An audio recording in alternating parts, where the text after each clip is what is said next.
বল তোর কি কি চ্যাপ্টার করালাম এখন পর্যন্ত?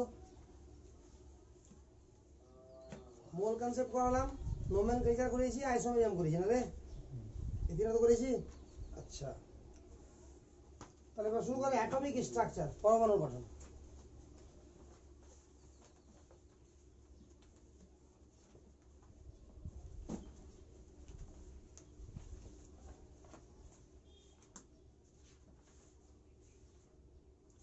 অ্যাটমিক স্ট্রাকচার খাতা বের কর।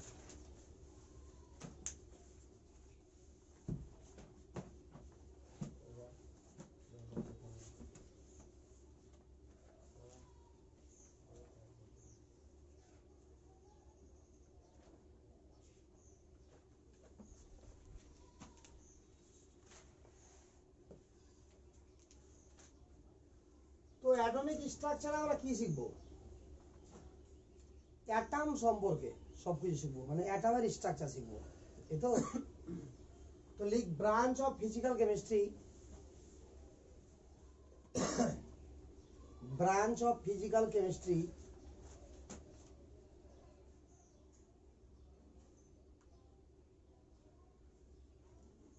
which deal with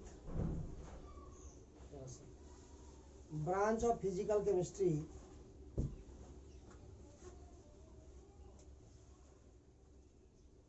which deal with structure of atom,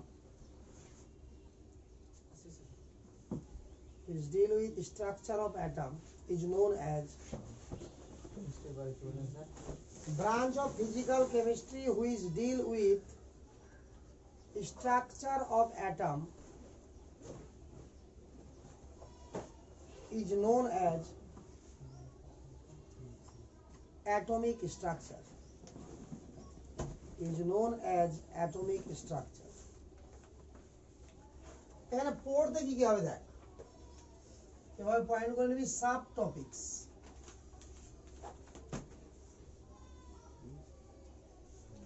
sub topics এক নম্বরে লিখ ডাল্টন অ্যাটমিক থিওরি।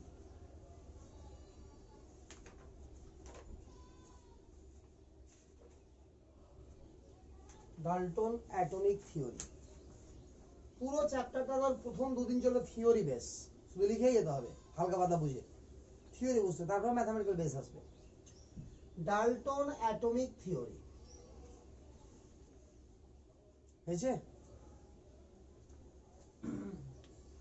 দু নম্বরে শিখবো আমরা ডিসকভারি অফ ফান্ডামেন্টাল পার্টিকেল।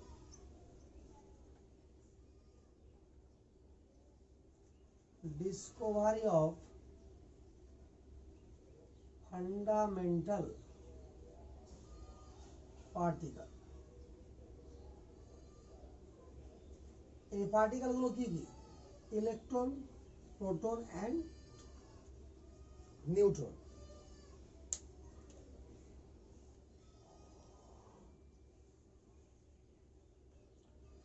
তিন নম্বরে শিখবো এই পার্টিকেল গুলো যে আবিষ্কার হয়ে গেল এদের অ্যারেঞ্জমেন্ট শিখবো অ্যাটমের ভিতরে। Arrangement in fundamental, arrangement of fundamental particle in atom. Arrangement of fundamental particle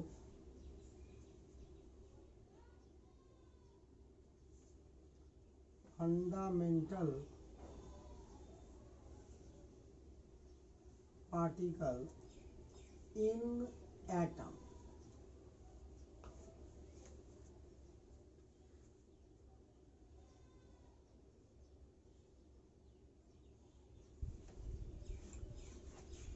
এই অ্যারেঞ্জমেন্ট অফ ফান্ডামেন্টাল পার্টিকেলকে আমরা বলবো atomic model.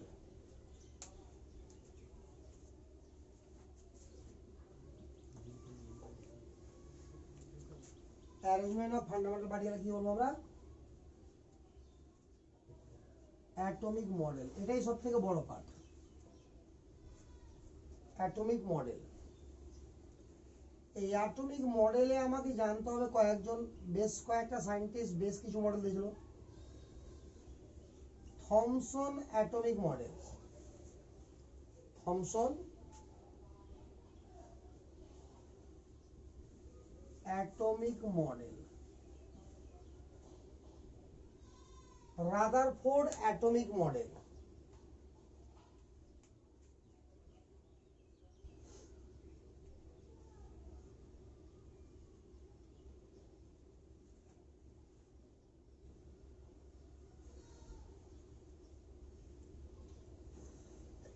Bohr atomic model,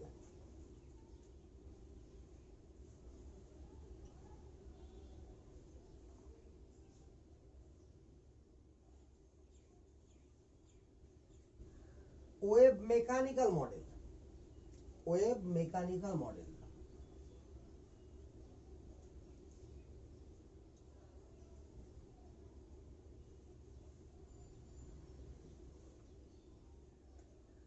Webb mechanical model. এটা শিখার পরে আমরা শিখবো ডুয়েল নেচার অফ লাইট।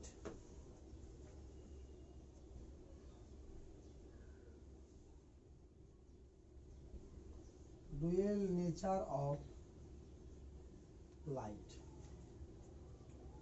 যাকে বলা হয় প্লাঙ্কের quantum theory.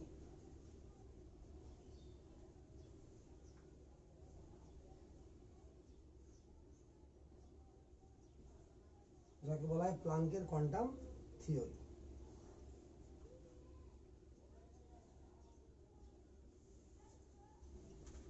Photoelectric effect,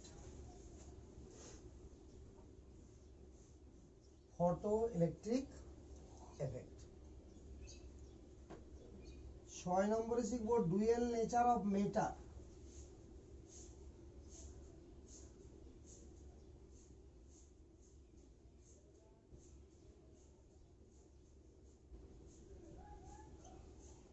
dual nature of matter. এটা বলা হয় ডি ব্রগলি হাইপোথিসিস।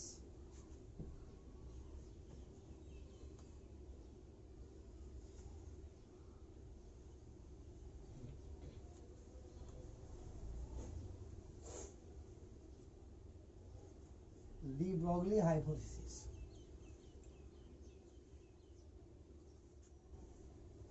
7 নম্বর পড়বো হাইজেনবার্গ আনসার্টিনিটি প্রিন্সিপাল, ইউপি সংক্ষেপে। 8 নম্বরে পড়বো কোয়ান্টাম নাম্বার।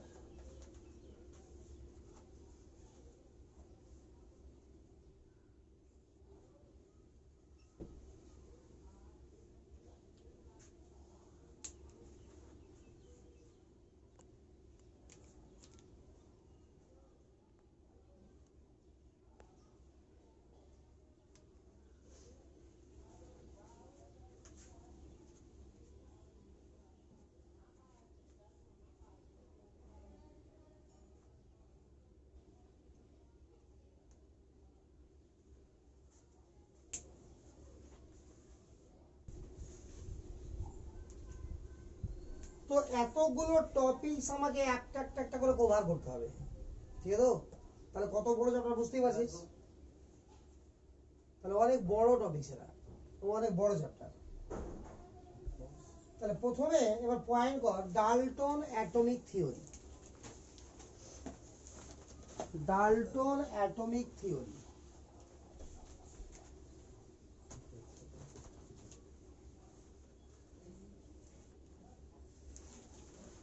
বল তোরা মাধ্যমিক থেকে পড়ে আসছিস নাকি? ডাল্টনের অ্যাটমিক থিওরি এটা কিসের উপর বেস করে? পরমাণুর অবিভাজ্যতা, তার উপর বেস করে না।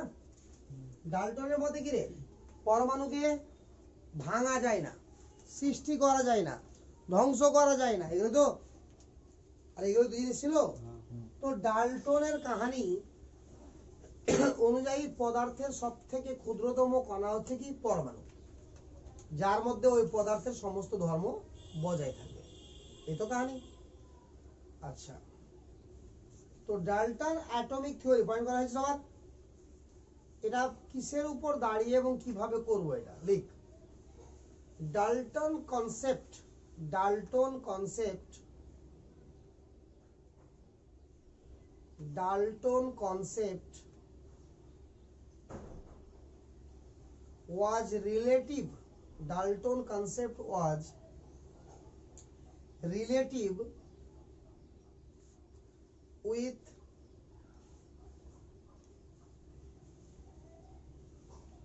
indivisibility. I-N-D-I, indivisibility, V-I-S-I-B-I-L-Y-T-Y, visibility, B-I-L-I लिख ली, B-I visibility, I-N-D-I, V-I-S-I-B-I-L-I-T-Y, देखो, indivisibility of the atom,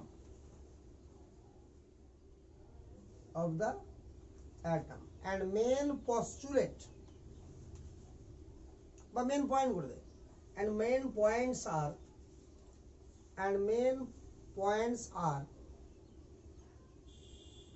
দিয়ে একটা হাইফেন দে। এবার এক দুই করে লিখবো যে ডাল্টন কি কি বলেছিল, বল। ডাল্টন বলেছিল প্রথমে কি রে, পদার্থের সবথেকে ক্ষুদ্রতম কণা কি, পরমাণু, যাকে আর ভাঙা যায় না, এটা তো বলেছিল। তো লিখ এক নম্বরে, atom is the smallest particle. Atom is the smallest particle of an element. Atom is the smallest particle of an element which cannot be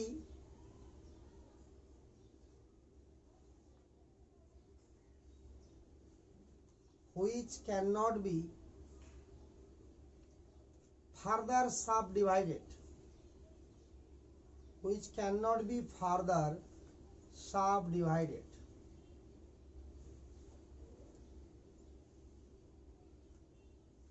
বুঝা গেল না?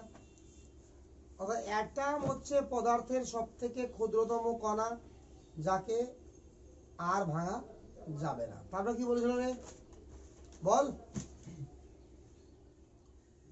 একই পরমাণুর ভর এবং ধর্ম একই, আর ভিন্ন পরমাণুর ভর এবং ধর্ম ভিন্ন, নাকি আলাদা।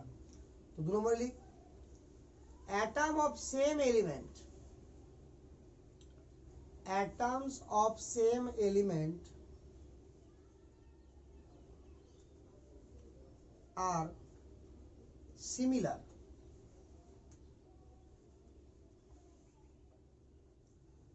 atoms of same element are similar, but atom of same element are similar but different from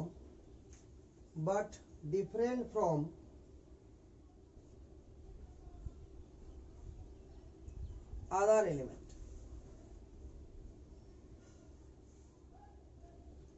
অর্থাৎ একই মৌলের পরমাণুগুলোর আকার ধর্ম এবং ভর কি একই, আর ভিন্নগুলোর ভিন্ন। আর কি বলেছিল বল, আরে বল। পরমাণুগুলো ভিন্ন ভিন্ন মৌলের পরমাণুগুলো পূর্ণ সংখ্যার সরল অনুপাতে যুক্ত হয়ে যৌগ গঠন করে, বুঝলো না রে? ভিন্ন ভিন্ন মৌলের পরমাণুগুলো পূর্ণ সংখ্যার সরল অনুপাতে যুক্ত হয়ে যৌগ গঠন করে। এই সরল অনুপাত বুঝিস কি? সরল অনুপাত বলতে আমার 1 থেকে 99 পূর্ণ সংখ্যার অনুপাতগুলোকে বলা হয় সরল অনুপাত। কথা বোঝা গেছে?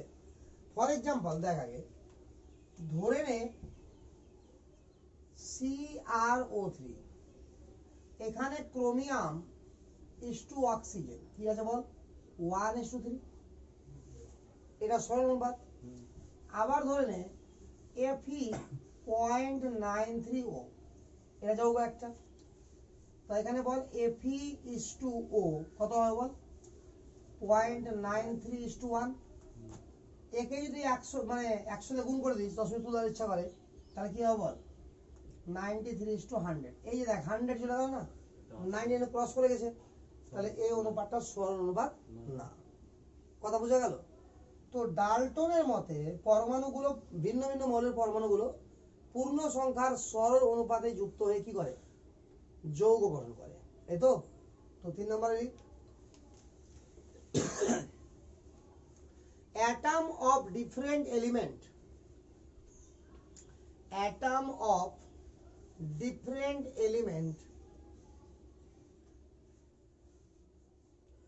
will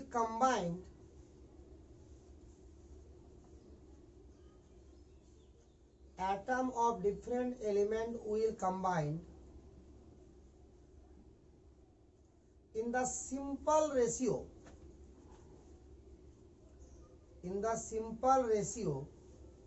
and form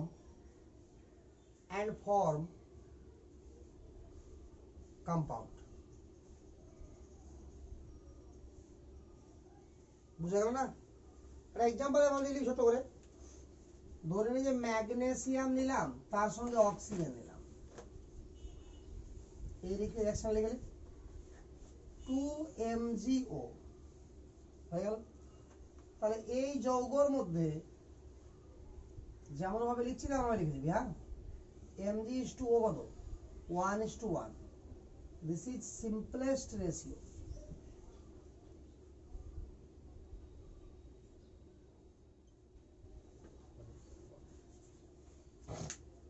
সরল অনুপাত।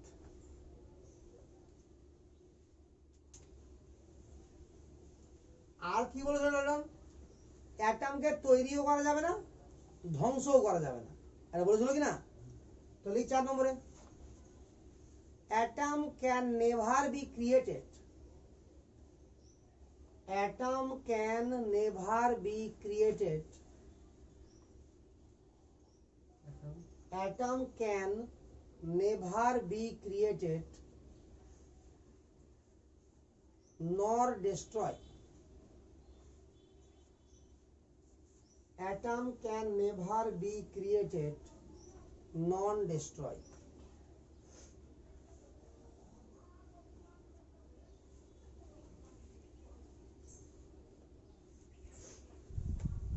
হয়েছে?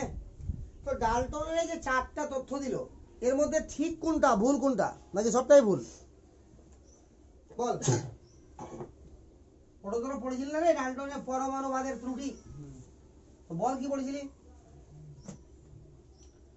ডাল্টন প্রথমে কি বললো বল? পরমাণুকে আর বিভাজ্য আর ভাঙা যায় না, কিন্তু আমরা জানি পরমাণুকে ভাঙা যায় কিসে? ইলেকট্রন, প্রোটন, নিউট্রনে। তাহলে ভুল হয়ে গেল। দ্বিতীয় কি বলেছিল? একই মৌলের পরমাণুগুলোর ভর এবং ধর্ম মানে একই, আর ভিন্ন মৌলের পরমাণুগুলোর ভর এবং ধর্ম কি ভিন্ন, কিন্তু আইসোটোপ, আইসোবার এগুলো আবিষ্কার হওয়ার পর কি দেখা গেল?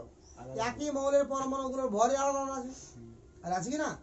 বা ভিন্ন মৌলের পরমাণুগুলোর ভরও এক আছে। আইসোবার আবিষ্কার হওয়ার, আইসোবার হওয়ার পর দেখা যাচ্ছে নাকি রে? তারপর কি বলেছিল? পরমাণুগুলো পূর্ণ সংখ্যার সরল অনুপাতে যুক্ত হয়ে যৌগ গঠন করে। এই একটা উদাহরণ দিলাম না একটু আগে, ওটাকে বলা হয় বার্থেলেডীয় যৌগ। কি বলা ওটাকে? তো বার্থেলেডীয় যৌগ আবিষ্কার হওয়ার পর কি দেখা যাচ্ছে? যে পূর্ণ সংখ্যার সরল অনুপাতে যুক্ত না হয়েও যৌগ গঠন করতে পারছে। তাহলে ওটাও ভুল হয়ে গেল। 4 নম্বরে কি বললো বল? পরমাণুকে ধ্বংস বা সৃষ্টি করা যায় না। তো তোরা পড়েছিস, একটা ছোট করে মনে কর, তেজস্ক্রিয়তা হালকা করে ছিল মাধ্যমিকে, ছিল না? তো ওখানে পড়িসনি ইউরেনিয়ামকে নিউট্রন দিয়ে আঘাত করলে ক্রিপ্টন আর বেরিয়ামে ডিভাইডেড হয়ে যায়। আরে পড়িসনি? তো ইউরেনিয়াম আলাদা অ্যাটম ছিল, ক্রিপ্টন আলাদা অ্যাটম, বেরিয়াম আলাদা অ্যাটম। তার মানে কি? নিউক্লিয়ার ফিশন আর নিউক্লিয়ার ফিউশন, ফিশন এবং ফিউশন, এই দুটো প্রক্রিয়া দ্বারা আমরা কি করতে পারি? অ্যাটমকে ধ্বংসও করতে পারি, অ্যাটমকে সৃষ্টিও করতে পারছি। তাহলে একটাও ঠিক আছে কি ওর? বুঝা গেল কথা না? সবটা তাহলে ভুল। তো নিচে লিখ, নিচে লিখ, all the above postulate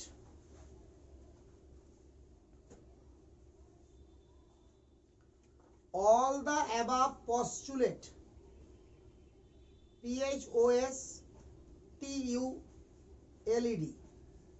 all the above postulate are disregarded. All the above postulate are disregarded because the hyphen that. So, mind বুঝতে পারলি? অর্থাৎ উপরে যতগুলো বৈশিষ্ট্য আছে সবটাকে বাদ দিয়ে দেওয়া হলো, সবটাকে ত্রুটিপূর্ণ ধরা হলো। কেন? এবার কারণগুলো বলছি। 1 নম্বরের কারণ 1 নম্বরে বলবো, 2 নম্বরের কারণ 2 নম্বরে বলবো, 3 নম্বরের কারণ 3 নম্বরে বলবো। বুঝতে পারলি না? তাহলে 1 নম্বর লিখ, atom can be divided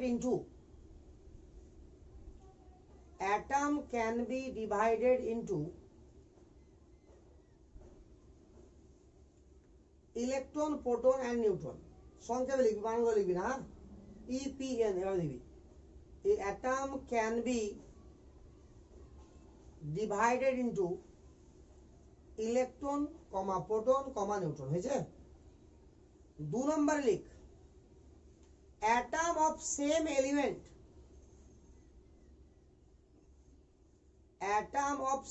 element can be different. Atom of same element can be different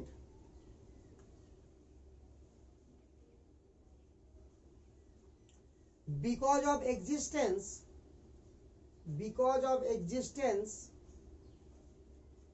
of isotope.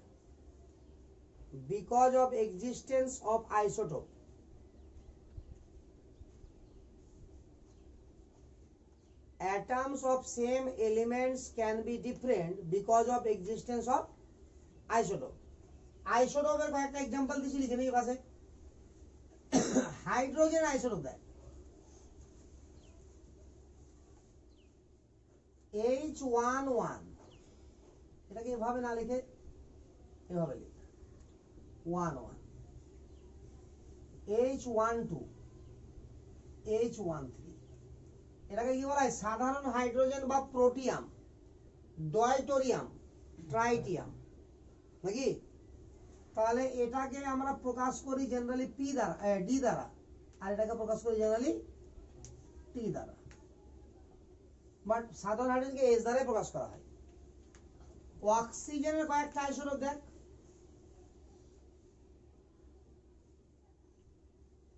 Oxygen 8, 16, oxygen 8, 17, oxygen 8, 18।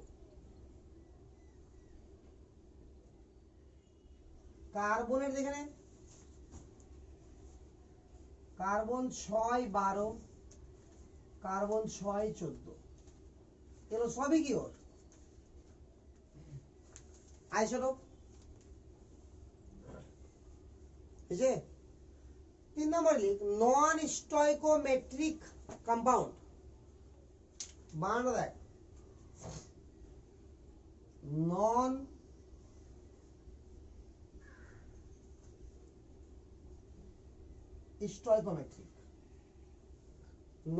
stoichiometric compound exist. Non-stoichiometric compound exist.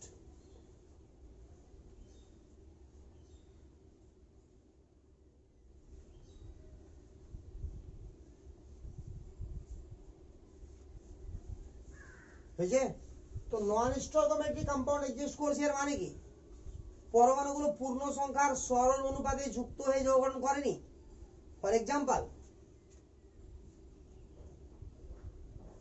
একটা তো লিখলাম, আমরা লিখলে 0.93O, একটা আর হবে আয়রনের 0.98O।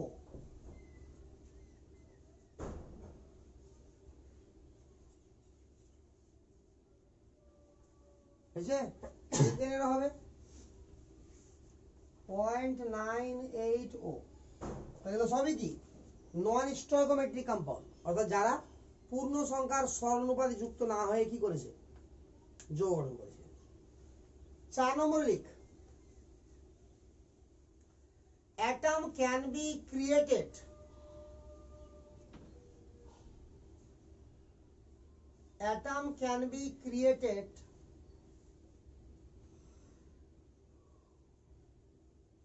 with the help of artificial radioactivity. Atom can be created with the help of artificial radioactivity. Radio activity মানে তেজস্ক্রিয়তা, ঠিক আছে, আর্টিফিশিয়াল রেডিও অ্যাক্টিভিটি।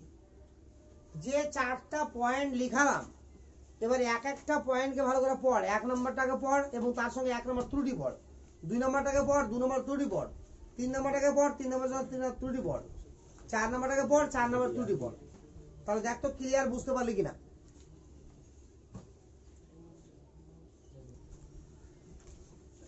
তাহলে প্রথম আমাদের সাব টপিকস কি ছিল বল, দেখ ভালো করে, ডাল্টনের অ্যাটমিক থিওরি শেষ, বুঝে গেলি।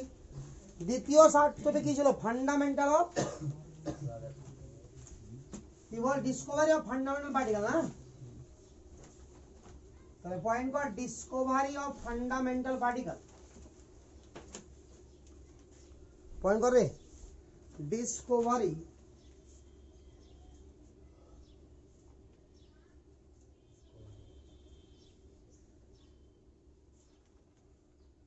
of fundamental particle।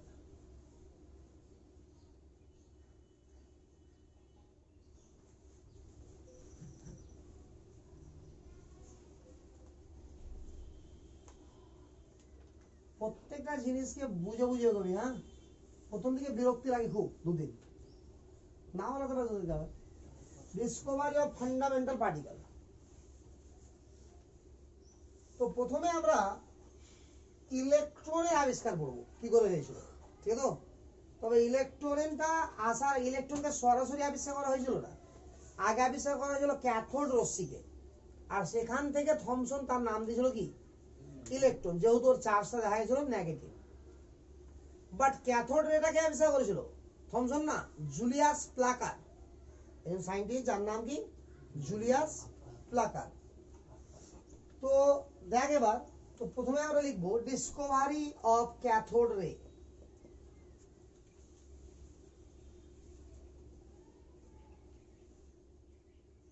Discovery of cathode রে।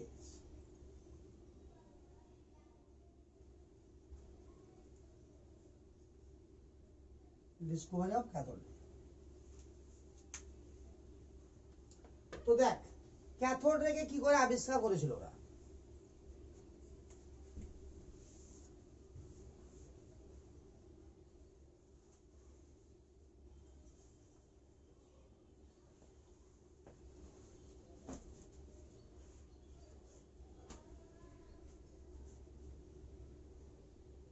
পিকচারটা আগে সুন্দর করে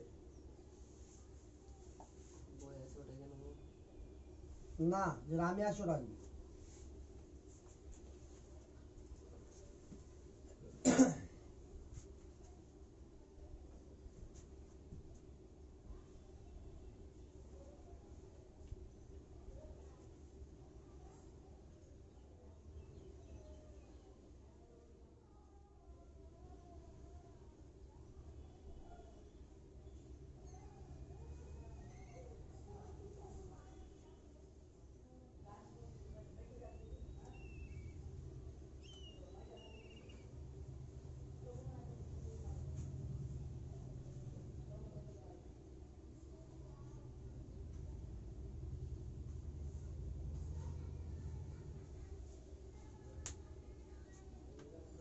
এটা ব্যাটারি লাগানো আছে বা ইলেকট্রোকেমিক্যাল সিরিজ লাগানো আছে, এখানে ব্যাটারি ধরে লাগবে নাকি, ব্যাটারি বেশি বুঝতে পারবে। এর হাই ভোল্টেজ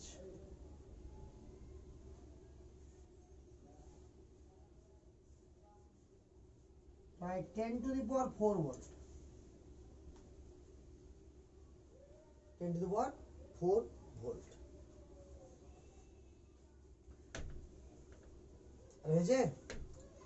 এখানে দেখ ব্যাটারির নেগেটিভ প্রান্ত এটা টার্মিনালে গেছে মেটালের সঙ্গে, তাহলে কি বলা হবে, ক্যাথোড। এটার নাম কি হবে বল, ক্যাথোড। ব্যাটারির পজিটিভ সাইড লেগে আছে এই সাইডে, বোর্ডের নাম কি হবে রে, জানিস তো হলো। এখানে ভ্যাকুয়াম পাম্প লাগানো আছে, কি লাগানো বল, ভ্যাকুয়াম পাম্প। ভ্যাকুয়াম পাম্পের কাজ কি, টু ক্রিয়েট ভ্যাকুয়াম, অর্থাৎ এটাকে কি করবে, ফাঁকা করবে, বাতাস এখানে রাখবে না। কথা বুঝলো? এর কাজ হচ্ছে to create vacuum, to create vacuum.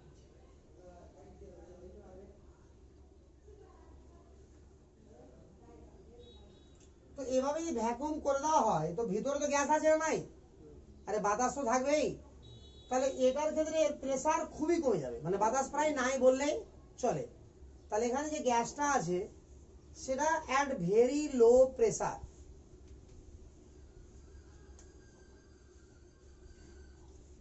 Gas at very low pressure. এই প্রেসারটা হবে 10⁻⁻⁴ atm বা তার থেকেও কম, 10⁻⁴ অ্যাটমসফিয়ার। বুঝছে? হয় কি দেখ, যেখানে এই লো টেম্পারেচারে জুলিয়াস প্লাকার কি দেখেছিল, জুলিয়াস প্লাকার দেখেছিল যে যে কোনো গ্যাস আমার ব্যাড কন্ডাক্টর, অর্থাৎ এটা তড়িৎ পরিবহন করতে পারে না। কিন্তু খুবই লো প্রেসার যদি হয়, মানে গ্যাসের প্রেসার কি হয় খুবই লো, আর যদি ভোল্টেজ খুবই হাই হয় তাহলে গ্যাসগুলো আয়নাইজ হয়ে যায়। যে কোনো গ্যাস কি হয়ে যাবে আমার, আয়নাইজ হয়ে যাবে। কিভাবে গ্যাস আয়নাইজ হয় দেখে একটু, গ্যাস কি হয় বল, আয়োনাইজ। তো ধরলে হাইড্রোজেন ছিল, H প্লাস হলো, প্লাস ইলেকট্রন হলো, অক্সিজেন ছিল, O প্লাস হলো, প্লাস ইলেকট্রন হলো, নাইট্রোজেন ছিল, N প্লাস হলো, প্লাস ইলেকট্রন হলো। অর্থাৎ সমস্ত গ্যাস, যে কোনো গ্যাস প্রথমে কি হবে, হাইড্রোজেন H2 ছিল, প্রথমে H2 ব্রেক করে H হলো, আবার ওই Hটা কি করবে, ইলেকট্রন বর্জন করে এরকম অবস্থাতে আসবে। কখন, যখন প্রেসার খুবই লো হয়ে যাবে আর ভোল্টেজ খুবই হাই হয়ে যাবে। লো প্রেসার বলতে আমরা কত বুঝি এখানে, 10⁻⁴ অ্যাটমসফিয়ার, আর হাই ভোল্টেজ বলতে কত বুঝি, এটা 4 ভোল্টেজ। মনে রাখবে দুটো সংখ্যাটা সেম আছে প্রায়, শুধু প্লাস আর মাইনাস। তো এই গ্যাস যদি আয়োনাইজ হয়, খুব ভালো করে দেখবি, এবার কি করা হয়েছিল, এই যে জি আমার এটা আছে না, অ্যানোড যে প্রান্তে লেগে আছে তার পিছনের যে বক্র তলটা আছে, আছে কি না, সার্কুলার যে ওয়ালটা আছে, এখানে লাগিয়ে দেওয়া হলো ZnS এর কোটিং। বুঝিস যেটা কোটিং, আরে তড়িৎ লেপন যেমন করা হয় না, তেমন লেপন করা হলো এটা অন্য মেটাল দ্বারা। কোন মেটাল দ্বারা, zinc sulphide, ZnS coating, ZnS coating করা হলো। ZnS কোটিং করার উদ্দেশ্যটা কি, ZnS কোটিং করলে আমার কি হয়, যদি ZnS এর উপরে কোনো চার্জ পার্টিকেল গিয়ে ধাক্কা খায়, ঠিক তো, তাহলে ওই জায়গাতে একটা স্পট পড়বে, চমক তৈরি হবে একটা। কথা বুঝতে পারলি না? এমনিতে ZnS কি কোনো কিছু বুঝতে পারবি না, যখন ওখানে কেউ ধাক্কা খাবে যে কোনো চার্জ পার্টিকেল, তাহলে কি করবো, চমকে উঠবে ওই জায়গাটা। কথা বুঝতে পারলি কি না? আলো চমকায় না, ওরকম চমকে উঠবে। তাহলে এখানে বোঝা যাবে কি কেউ ধাক্কা খাচ্ছে কোনো চার্জ পার্টিকেল না খাচ্ছে না, বোঝা গেল? তো এখানে হয়েছে কি যে গ্যাসটা আয়োনাইজ হয়েছে, গ্যাসটা আয়োনাইজ হয়ে পুরো, না বুঝতে পারছিস না রে? আরে গ্যাস তো আয়োনাইজ হবেই, কারণ এই অবস্থাতে গ্যাস আয়োনাইজ হয়, এটা কে দেখেছিল, জুলিয়াস প্লাকার। এবং আয়নিত হওয়ার পর এরা গুড কন্ডাক্টর, এবার খুব ভালো কি করে, এরা তড়িৎ পরিবহন করে।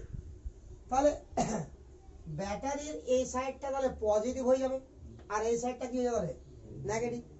তাহলে এই ইলেকট্রন গুলো কোন দিকে যাবে, পজিটিভের দিকে না নেগেটিভের দিকে, পজিটিভ দিকে। তাহলে এদিকে আমার কে আসতে লাগলো, ইলেকট্রন।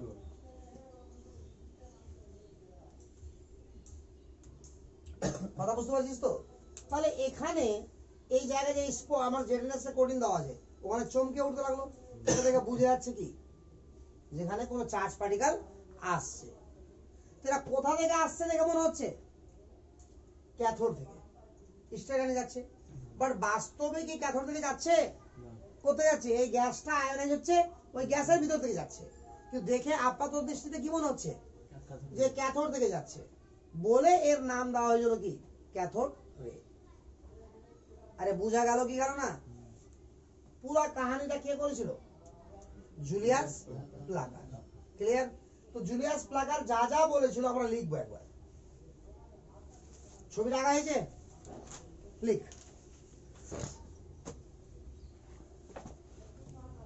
দেখ জুলিয়াস প্লাকার, JULIUS, পর লিখ, পর আগিস মিটাইনি, লেখ আগে জুলিয়াস প্লাকার, PLUCKER, ঠিক আছে? জুলিয়াস প্লাকার ওয়াজ স্টাডিং লিখতো, স্টাডি না লিখে studying,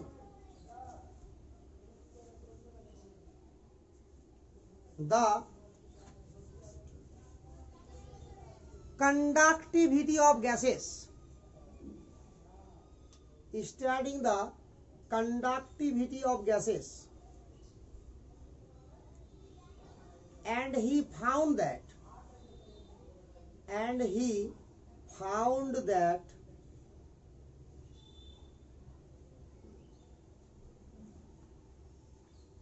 normally, and he found that দিয়ে কমা দিবি, হ্যাঁ, and he found that লেখার পরে কমা দিবি, normally gas are bad conductor of electricity, normally gas are bad conductor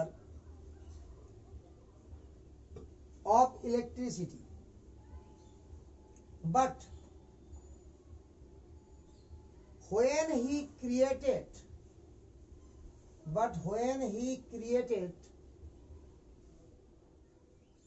very low pressure,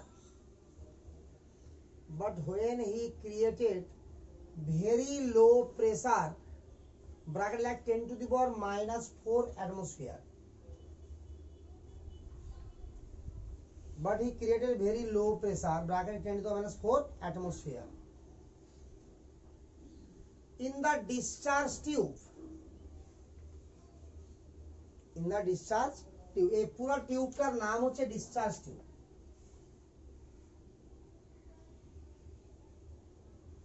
discharge tube পুরোটার নাম।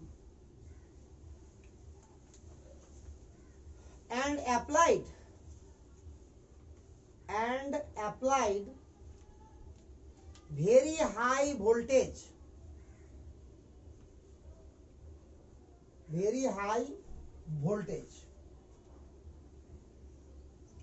bracket 10 to the power 4 volt or more, 10 to the power 4 volt or more,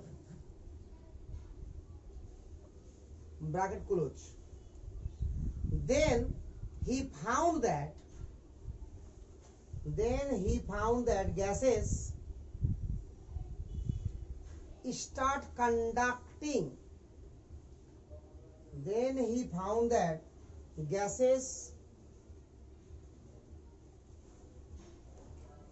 start conducting electricity because they ionize.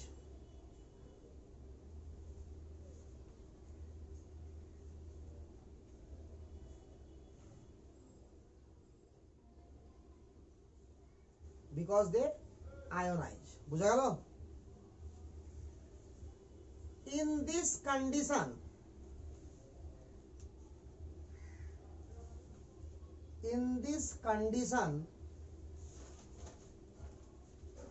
some soot spot বা soot spot লিখিস তো, some spot লিখে দে,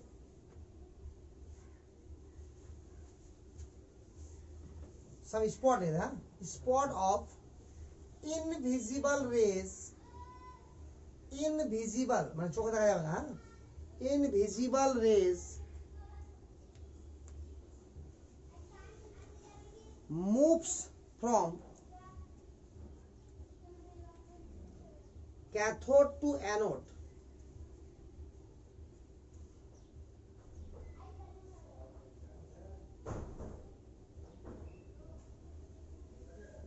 cathode to anode since cathode to anode লেখা হয়েছে রে since these rays are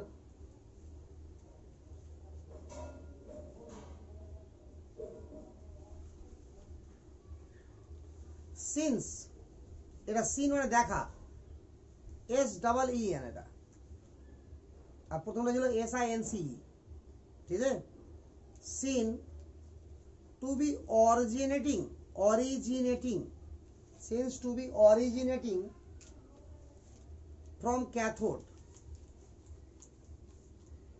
originating from cathode hence they are named as cathode ray hence they are named as cathode ray hence their name as cathode ray এবার পুরো কাহিনীটা দেখ আগে এখানে এরকম বড় বড় দু তিনবার লিখতে হবে আজকে তারপরে আর সব সোজা হবে এখানে দেখ ভালো করে লিখতে লিখতে মানে ভুলে যাবে এবার এখানে কি হয়েছে বল ডিসচার্জ টিউব বলা হচ্ছে পুরো যন্ত্রটাকে ঠিক আছে এটা কাচের তৈরি একটা যন্ত্র আছে এর দৈর্ঘ্য হয় প্রায় 30 মিলিমিটার থেকে 30 সেন্টিমিটার পর্যন্ত সরি 30 সেন্টিমিটার মিলিমিটার বলছি 30 সেন্টিমিটার দৈর্ঘ্য হয় প্রায় আর প্রস্থচ্ছেদ যেটা থাকে গোলাকার যেটা থাকে তার ব্যাসার্ধ থাকে প্রায় 1 থেকে 2 সেন্টিমিটার পুরো না জানলেও হবে ডিপেন্ড করলেও হবে বাট করা হয় নরমালি এটা এবার কি হচ্ছে এখানে ভ্যাকুয়াম পাম্পের সাহায্যে এখান থেকে বাতাস বের করছি ফলে এখানে বাতাসের প্রেসার কি হচ্ছে আস্তে আস্তে কমছে প্রথমে কি ছিল বাইরের প্রেসার আর ভিতরের প্রেসার কি ছিল সেম তো নরমাল প্রেসারকে আমরা কত ধরে নিই 1 অ্যাটমসফিয়ার এখন যেটা প্রেসার আছে যেটা আমার প্রেসার মনেই হচ্ছে না সেটা কত ধরে নিচ্ছি আমরা 1 এটিএম তাহলে 1 এটিএম বাইরেও ছিল 1 এটিএম ভিতরেও ছিল এবার এখান থেকে বাতাস বের করতে শুরু করেছি আমরা যেই বাতাস বের করতে শুরু করেছি তাহলে প্রেসার আস্তে আস্তে কমছে তো কমতে কমতে কত পৌঁছেছে বল 10 টু দি পাওয়ার -4 অ্যাটমসফিয়ার যখন এত কম হয়ে গেছে প্রেসারটা তখন গ্যাস অটোমেটিক্যালি কি হতে শুরু করেছে আয়োনাইজ হতে শুরু করেছে ঠিক আছে এর ফলে সঙ্গে সঙ্গে আমরা আবার কি ইউজ করেছি বল হাই ভোল্টেজ তাহলে আয়োনাইজটা আরো কি হচ্ছে ভালোভাবে হচ্ছে তো গ্যাস যখন আয়োনাইজ হয়ে গেছে তো এইভাবে গ্যাস আয়োনাইজ হয় তুই এখানে ভাবতেই পারতিস যে এই যে পজিটিভ যারা আছে তারা তাহলে এদিকে আসতো হ্যাঁ তারা অবশ্যই এদিকে আসছিল বাট জুলিয়াস প্লাকারের এগুলো মানে জুলিয়াস প্লাকার এগুলো ব্যাখ্যা করেনি ওটা অন্য কেউ করবে তখনই ওর নাম হয়ে যাবে কি অ্যানোড রে আরে বুঝতে পারলি কি না তো এখানে ইলেকট্রন গুলো আমার উৎপন্ন হয়েছে তো এই ইলেকট্রন গুলো কার দিকে যাবে ব্যাটারির পজিটিভ প্রান্তের সঙ্গে তো বড় দাগকে পজিটিভ বলে ছোট দাগকে নেগেটিভ বলা হয় নাকি রে তাহলে পজিটিভ প্রান্ত এই সাইডে লেগে আছে তাহলে এদিকে যাচ্ছে এদিকে যখন যাচ্ছে তো আমরা জেডিএনএস এর কোটিন লাগিয়ে রেখেছি এদিকে ধাক্কা খেলেই কি উঠবে স্পট হবে চমক হবে একটা তাহলে ওখান থেকে বুঝে যাবো কি হ্যাঁ আসছে তো দেখে কি মনে হবে যে আমার অ্যানোডের দিক থেকে সরি ক্যাথোডের দিক থেকে এক ধরনের অদৃশ্য রশ্মি এদিকে আসছে ওই অদৃশ্য রশ্মির নামই কি দিল ক্যাথোড রে বল ক্লিয়ার হতে পেরেছি বুঝে আরে পারলি না জিনিসটা ওটাকে লিখানো আছে ভালোভাবে বুঝতে পেরেছিস তো মনে রাখার ব্যাপার হচ্ছে সব থেকে যেটা সেটা যে জিঙ্কের জেডএনএস অর্থাৎ জেডএনএস সালফেটের কোটিন লাগবে আমার জিঙ্ক সালফেটের লাগবে গ্যাসকে আমার লো প্রেসারে করতেই হবে হাই ভোল্টেজ লাগাতেই হবে কথা বুঝতে পারলি কিনা আর গ্যাস এভাবে আয়নাইজ হবে আর আয়নিত গ্যাস কি হচ্ছে আমার গুড কন্ডাক্টর হিসাবে কাজ করছে এতটুকু ক্লিয়ার না তাহলে এই যে রশ্মিটা গেল আমার ক্যাথোড থেকে অ্যানোডের দিকে এর নাম কি দিল জুলিয়াস প্লাকার ক্যাথোড রে এরই নাম ভবিষ্যতে কি হবে ভবিষ্যতে বলতে এখনই হয়ে যাবে ভবিষ্যতে এখনই হয়ে যাবে ইলেকট্রন ওটা কে দিবে থমসন বলে তোরা পড়েছিস মাধ্যমিকে মনে কর যে ইলেকট্রন আবিষ্কার কে করেছিল? থমসন। পড়িসনি? কিন্তু অ্যাকচুয়াল কি থমসন আবিষ্কার করেছে? কে করেছে? Julius plucker. আবার অনেকের মতে এরকম হয় যে জুলিয়াস প্লাকার থমসন, অর্থাৎ একজনেরই নাম। ঠিক আছে, তো বিভিন্ন বইয়ে বিভিন্ন রকম বলে, তবে আমারও মত বলে যে জুলিয়াস প্লাকার থমসনই হচ্ছে একজনের নাম, কারণ অন্যজন করলে এটা ওর আবিষ্কার হতো না। হ্যাঁ, কি হলো? উইলিয়াম ক্রুক্স, দেখি এক মিনিট। আমার যতটুকু মনে পড়ছে জুলিয়াস প্লাকারই করেছে ক্যাথোড রে, বাট তোর বই লেখা আছে কি উইলিয়াম ক্রুক্স। তো দেখে নেবো আমি এর পরদিন বলবো কি হবে। উইলিয়াম হতেই পারে, উইলিয়াম ক্রুক্স, কথা হলো নাকি? সবই জানি নাকি, বলতেও পারি। তো এবার এই যে ক্যাথোড রে যেটা পড়লাম, এই ক্যাথোড রে ক্যারেক্টারটা কে দিবে? J Thomson. ঠিক তো? এই ক্যারেক্টারগুলো কি কি বলছে শুন আগে। যে এখান থেকে দেখ আগে যে ক্যাথোড রে কি কি হয়েছে। ক্যাথোড রে কোন দিকে ট্রাভেল করছে বল? অ্যানোডের দিকে, হাই ভেলোসিটি নিয়ে, কারণ ওর চার্জ কি হবে? নেগেটিভ। আচ্ছা, এক থেকে লিখতে শুরু কর, আগে পয়েন্ট কর, লিখ আর বুঝ একসঙ্গে। লিখ characteristics of cathode ray. Characteristics of cathode ray. ব্র্যাকেটে লাগ জে থমসন। ক্যারেক্টারিস্টিক্স বৈশিষ্ট্য, ক্যারেক্টারিস্টিক্স অফ ক্যাথোড রে।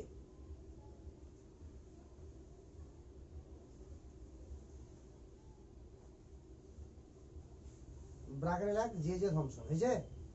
এক নম্বরে লেখ cathode ray travel in straight line. Cathode ray travel in straight line, সরল রেখা। ঠিক তো? cathode ray travel in straight line with very high velocity. With very high velocity. And produce with very high velocity, গতিবেগ, and produced shadow, মানে ছায়া, SHAW, shadow,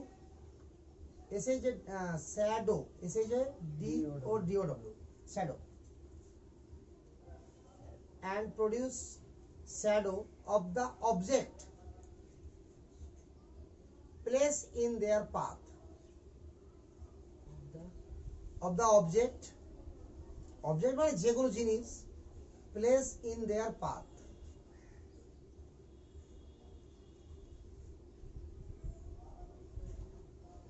মানে দেখ, এই যে এখানে আমার ক্যাথোডের প্লেটটা আছে না, সেই অ্যানোডের প্লেটটা, এটা তো অবজেক্ট।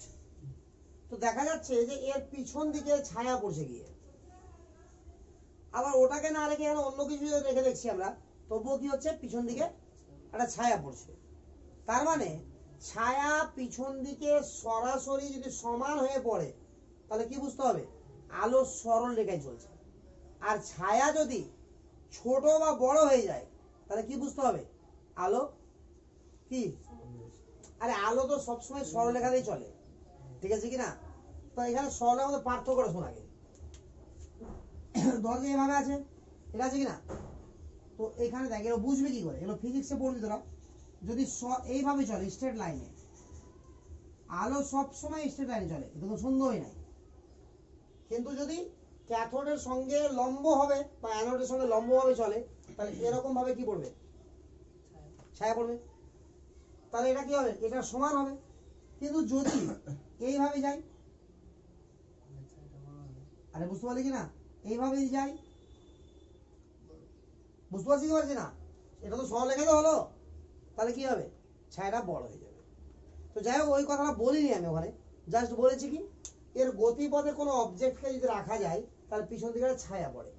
আর ছায়া পড়ছে মানেই কি? ক্যাথোড থেকে অ্যানোড দিকে উচ্চ গতি সম্পন্ন এক ধরনের রশ্মি আসছে সরল রেখাতে। কথা বোঝা গেল? এই রশ্মির আবার মেকানিক্যাল ইফেক্টও আছে। মেকানিক্যাল ইফেক্ট মানে কি? ধর ছোটতে যেমন মেলা যেতিস তো সাইকেলে একটা ওই ঘূর্ণিগুলো পাওয়া যেত না বিভিন্ন কালারের, সাইকেলের উপরে খুঁজে দিলি সামনে অটোমেটিক ঘুরছে বাতাসে। তো ওটাকে ঘোরা মানে কি মেকানিক্যাল এফেক্ট, ওটা কার দ্বারা হচ্ছে? বাতাসের দ্বারা হচ্ছে। এখন যদি ওখানে ওটা না রেখে বা এমনি যদি স্ট্যান্ড ফ্যান যেগুলো আছে যদি বাইকে ধরে থাকিস ওগুলোকে আর বাইক চালানো হয় জোরে, এই ফ্যান অটোমেটিক্যালি ঘুরবে। কথা বুঝালো কিনা? কিন্তু যদি ভারী লোহার পাতের ফ্যান নেওয়া হয় আর বাইককে যদি ধীরে ধীরে চালনা করা হয়, ঘুরবে কি? কেন? কারণ বাতাস ওখানে মেকানিক্যাল এফেক্ট ফেলতে পারছে না। তো যেটুকু মেকানিক্যাল এফেক্ট আছে বাতাসে সেটা প্রভাব নাই ওখানে। কথা বুঝতে পারছিস না? তো এখানে ক্যাথোড রে তো খুব হালকা হালকা হচ্ছে এটা, তো এটাও সেরকম মেকানিক্যাল এফেক্ট ফেলতে পারে, বাট ভেরি লাইট ওয়েট, খুবই হালকা ওয়েট থাকতে হবে। এরকম কোনো প্যাডাল হুইল মানে দেখতে এরকম, প্যাডাল হুইল মানে ওই যে হুইলগুলোর মতোই, বুঝতে পারলি না রে? যে চাকাগুলো ঘোরাস না মেলাতে নিয়ে, ওগুলোই actually প্যাডাল wheel.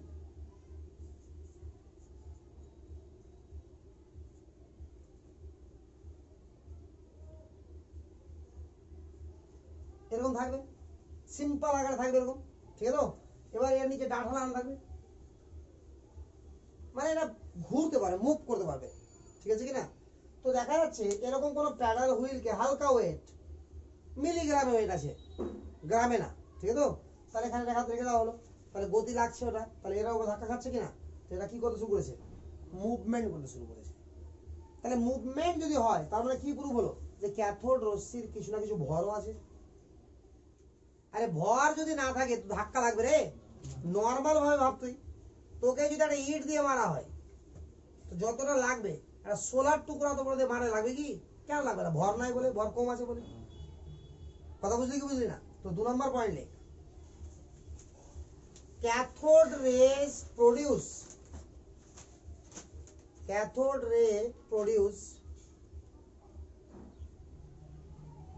mechanical effect.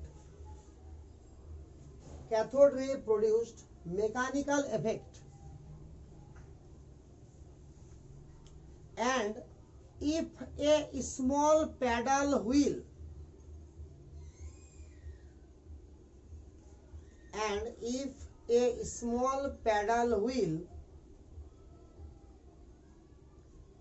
is placed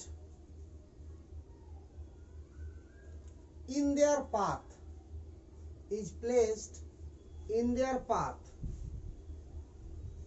it started rotating, it start rotating, which indicate that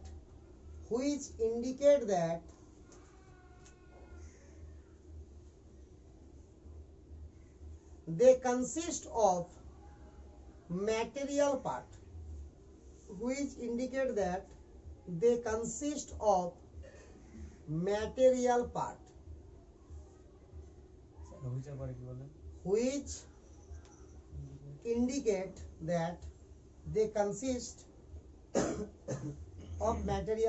material মানে ভর আছে, জড় পদার্থ আছে, বুঝা গেল মানেটা?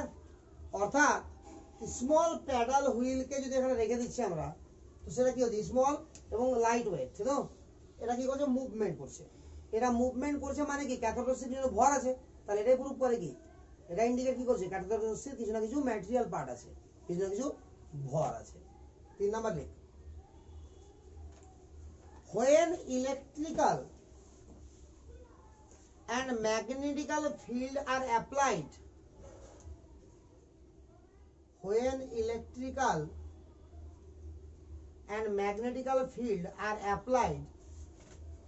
to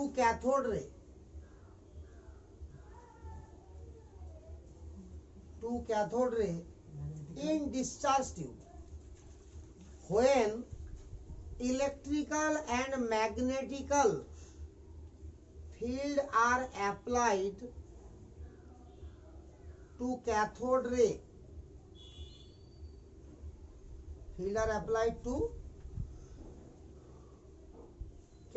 ray, in discharge tube, then ray are deflected,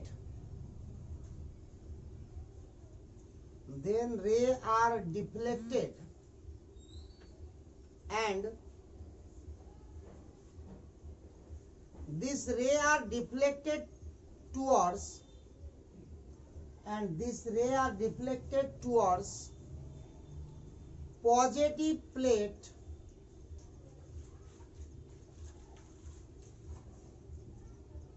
of the field.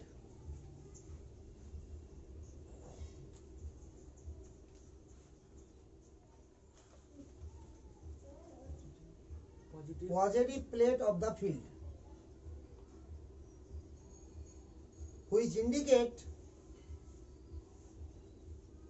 cathode ray consists of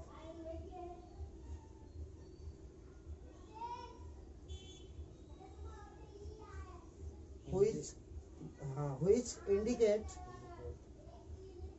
cathode ray consists of negatively charged particle called as electron.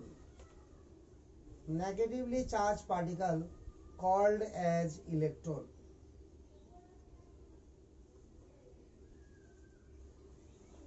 দেখ মানেটা ভালো দেখ রে, জিনিসটা লিখেছি কি দেখ, এই যে ক্যাথোড হচ্ছে এদিক থেকে যাচ্ছে আর যাচ্ছে কি না, তো যখনই আমরা এই ডিসচার্জ টিউবে ম্যাগনেটিক্যাল বা ইলেকট্রিক্যাল ফিল্ড অ্যাপ্লাই করে দিলাম বোথ সাইডে, সেটা এরকম ফিল্ড লাগালাম, এখানে ইলেকট্রিক লাগাতে পারি অথবা ম্যাগনেটিক্যাল লাগাতে পারি, তো এরকম ফিল্ড যখন আমরা এখানে অ্যাপ্লাই করছি, তো দেখা যাচ্ছে যে এই যে ক্যাথোড এরা সরল রেখাতে যাচ্ছিল কিনা, এটা ডেভিয়েশন হয়ে যাচ্ছে। ডেভিয়েশন মানে গতিপথ পরিবর্তন করা, ডেভিয়েট হয়ে যাওয়া, পথ ভ্রষ্ট হয়ে যাওয়া। কথা বুঝতে পারলি কিনা? আরো ভালো করে লক্ষ্য করছি যে দেখা যাচ্ছে যে এই সাইডে লাগানো আছে আমার পজিটিভ প্লেট, আর এই সাইডে লাগানো আছে আমার নেগেটিভ প্লেট। তো ক্যাথোড রে গুলো পজিটিভ প্লেটের দিকে ঝুঁকে যাচ্ছে। ক্যাথোড রে গুলো কি হচ্ছে বল, এরকম হয়ে যাচ্ছে।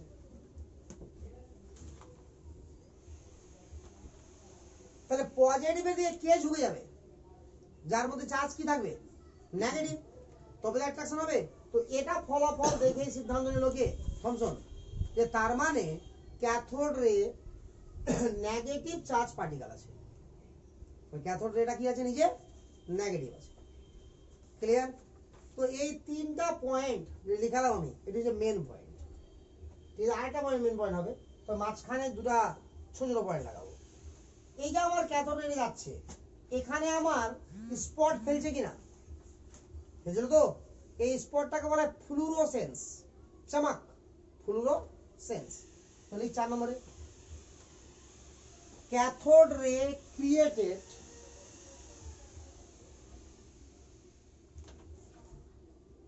fluorescence, fluorescence, fluorescence, cathode ray create fluorescence, বুঝলে?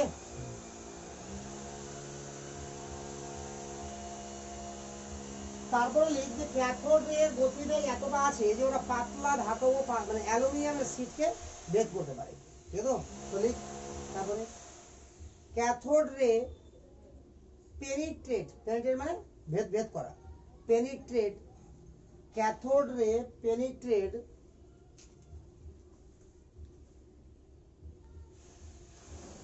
cathode rays penetrate through thin sheet of aluminum. Penetrate through thin sheet মানে পাতলা sheet of aluminum in metal. বুঝছে? অ্যালুমিনিয়াম ইন মেটাল, অর্থাৎ অ্যালুমিনিয়ামের পাতলা শীটকে এটা ভেদ করতে পারে। ঠিক আছে রে? তারপরে লিখ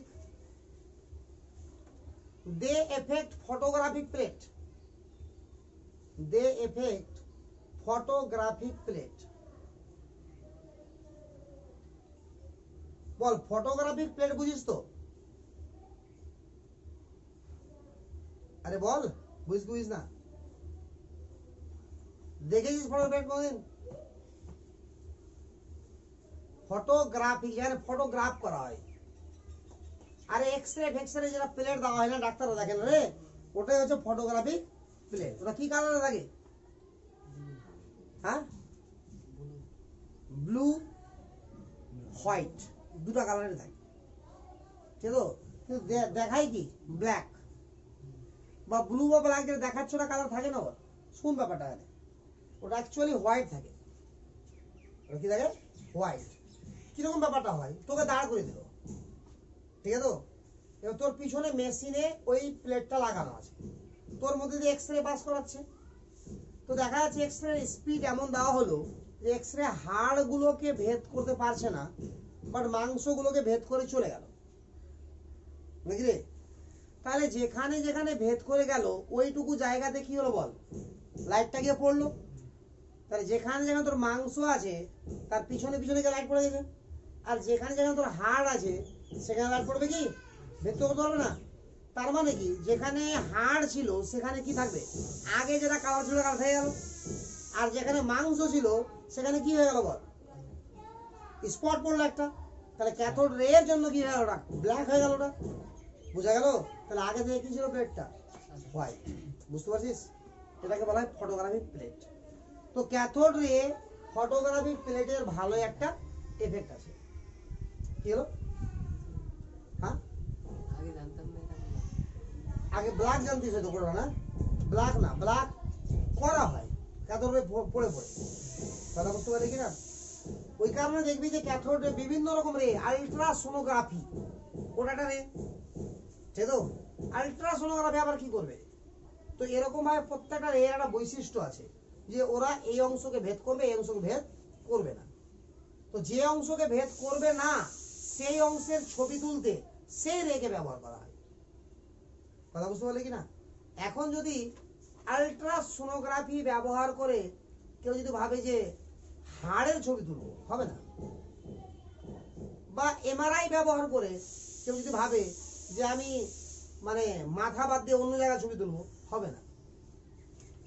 এগুলো বিভিন্ন রকম কন্ডিশন আছে। এমআরআই যখন করা হয়, এমআরআই যেটা ম্যাগনেটিক রেজোনেন্স মানে ম্যাগনেটিক রেজোনেন্স ইমাজিং, এটা হচ্ছে ফুল ফর্ম এমআরআই। কথা না রে দাদা, এমআরআই করতে হবে কারণ মাথাতে ব্যথা লেগে গেল। তো অ্যাকচুয়াল কি জিনিসটা, এমআরআই কি দিয়ে করা হয়? এত বেশি খরচা হয় কেন? তুই দেখবি যেখানে এমআরআই করা হয়, যে ঘরটাতে মেশিন থাকে সেটা শুধু ঠান্ডাই থাকে না, সুপার ঠান্ডা থাকে, একদম প্রচুর কুল করা থাকে।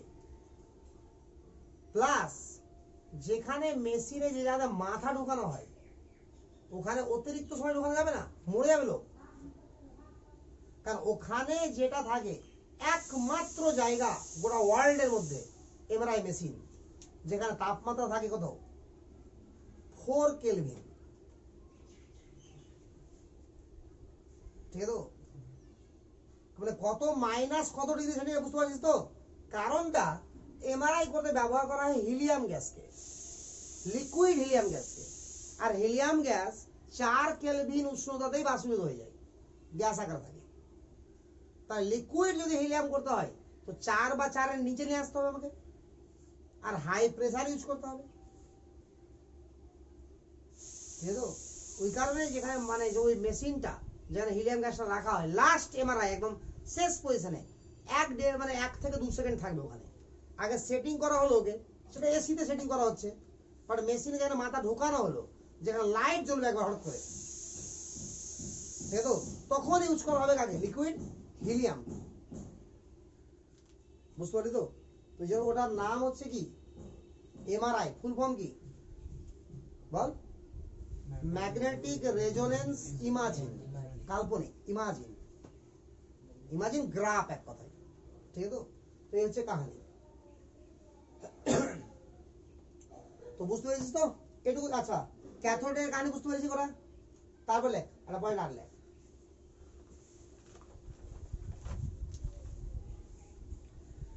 স্পেসিফিক চার্জ বলে একটা ওয়ার্ড হয়, শুন আগে। স্পেসিফিক চার্জ বলতে কি বোঝায়? যাকে পড়ছি তার চার্জ বাই মাস, যাকে পড়ছি তার চার্জ বাই মাস। ইলেকট্রনকে তো পড়ছি আমরা, দেখতে ভালো করে ক্যাথোড এরা, আর ইলেকট্রন তো নাম তো হয়ে গেছে ইলেকট্রনরা। তো ইলেকট্রনের দেখ চার্জ সবসময় ফিক্সড না ডিফারেন্ট? একটা ইলেকট্রন চার্জ ফিক্সড। ইলেকট্রন যেখান থেকে উৎপন্ন হোক না কেন এর মাসও কি ফিক্সড। তো লক্ষ্য কর, এই প্রান্তের এই যে প্রান্তটা আছে, এই প্রান্তের ই বাই এম ফিক্সড কি না? বাট এই প্রান্তের ই বাই এম ফিক্সড কি? তাহলে ই তো ফিক্সড বাট এম ফিক্সড না। চার্জ তো ফিক্সড আছে সবারই +1, মানে একটা ইলেকট্রনের সমানই চার্জ, বাট মাস তো ডিফারেন্ট ডিফারেন্ট আছে। তাহলে স্পেসিফিক চার্জ এটাকে বলা হয়, ই বাই এম কে কি বলা হয়? Specific charge. তাহলে ক্যাথোড রের স্পেসিফিক চার্জ কি হবে? সেম সবার। আর এটাকেই একটু পরে পড়বো কি, এই যে এইচ ও এন গুলো আসবে, এটা কোন দিকে আসবে? এটা ক্যাথোডের দিকে আসবে। তখন ক্যাথোড রাখবো পারফোরেট ক্যাথোড রাখবো, ছিদ্র ছিদ্রযুক্ত ক্যাথোড রাখবো, তখন এরা আসবে এটা দিয়ে, তখন ওটার নামই কি হয়ে যাবে পরবর্তীতে? অ্যানোড। আরে বোঝা গেল কথাটা? এবং সেই ক্ষেত্রে স্পেসিফিক চার্জ ডেনসিটি কি হবে আমার? বল, ডিফারেন্ট। বুঝতে পেরেছিস তো? এবার লিখ, এটা একটা ভালো point. The ratio of charge to mass, charge to mass, the ratio of charge to mass which is known as specific charge, which is known as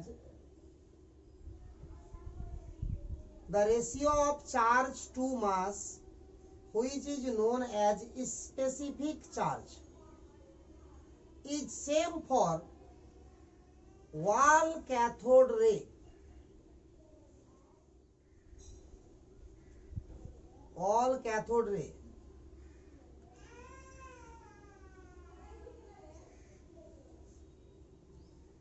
all cathode ray, যে কোনো ক্যাথোড রের ক্ষেত্রে এটা কি হবে?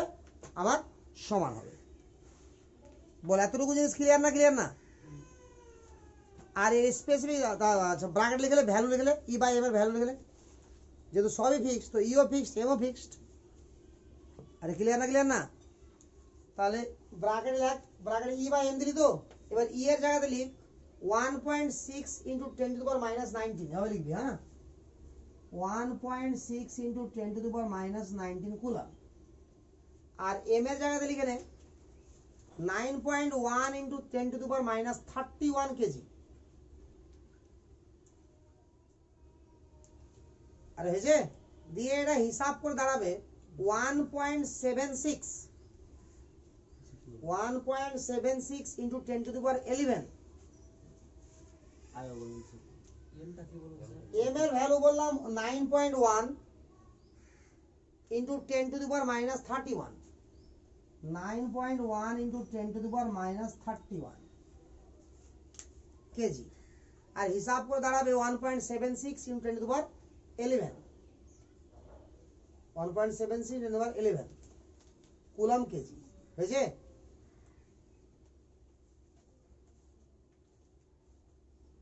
আরে বল এতটুকু কি বুঝতে পারলি না? বুঝতে পেরেছি তো? তারপরে ইলেকট্রন আবিষ্কার হওয়ার বহু যুগ পরে, তোর মোটামুটি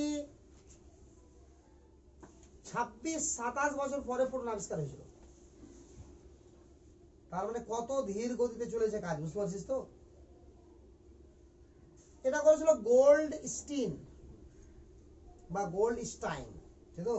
অ্যাকচুয়াল নামটা গোল্ড স্টিন, STEEN। তো গোল্ড স্টিন কি করেছিল? জাস্ট এটাই করেছিল। এবারও কি করলো, ওদিকে যেমন পারফোরেট লাগানো লাগানো হয়েছিল জেডনেসে কোটিন, ও এদিকেও জেডনেসে কোটিন লাগিয়ে দিল। এই ছোট্ট জিনিসটা জুলিয়াস প্লাকারই করতে পারতো বা থমসনই করতে পারতো নাকি? ও দুদিকে লাগিয়ে দিতে হয়তো কাজটা। এটুকু করতে 22 বছর সময় লেগে, সরি 27 বছর সময় লেগে প্রায়। এবার এটা যেটা ক্যাথোডটা ইউজ করা হচ্ছে, এটা পারফোরেট ক্যাথোড। পারফোরেট ক্যাথোড বলতে ছিদ্রযুক্ত ক্যাথোড, ঠিক আছে তো? ছিদ্রযুক্ত ক্যাথোড এখানে ওরা ইউজ করেছিল। এর ফলে কি হচ্ছে, এই যে আমার অ্যানোডের দিক থেকে এক ধরনের রশ্মি আসছে, যার নাম দেওয়া হলো কি অ্যানোড রে, যার চার্জ কি পজিটিভ, যেখানে ইলেকট্রিক্যাল ফিল্ড ম্যাগনেটিক্যাল ফিল্ড লাগালে সেটা কি নেগেটিভ দিকে অ্যাট্রাক্ট হচ্ছে, মানে একই রকম কাহিনী সব চলে আসবে নাকি রে। দিয়ে এটার নাম কি দেওয়া হবে? প্রোটন। কে নাম দিয়েছে? গোল্ড স্টিন। জিনিসের কোনো পার্থক্য নাই, একটা বুঝলেই বাকিগুলো হয়ে যায়। পার্থক্য থাকবে এখানে স্পেসিফিক চার্জ কত আছে বল? আর লিখালাম যে রে 1.76 10⁻11 আর ইকুয়াল আছে সব জায়গাতে, বাট এখানে স্পেসিফিক চার্জ আমার ইকুয়াল হবে না। ক্লিয়ার না? ক্লিয়ার না? তাহলে এটাকে নতুন করে আমরা পড়াবো না, এখানে শুনে মনে রাখতে হবে এটা যে এটুকুই প্রোটন রশ্মি, মানে প্রোটন। এই যে ইলেকট্রন আছে না, এটাকে আমরা কি বলছি? ইলেকট্রন। আর এটাকে কি বলছি আমরা? অ্যানোড রে বা প্রোটন। অ্যানোড রে অর প্রোটন। বুঝা গেল কি মানেটা? তাহলে অ্যানোড রে এর কাহিনী আলাদা হবে কেন বুঝতে পারছিস তো?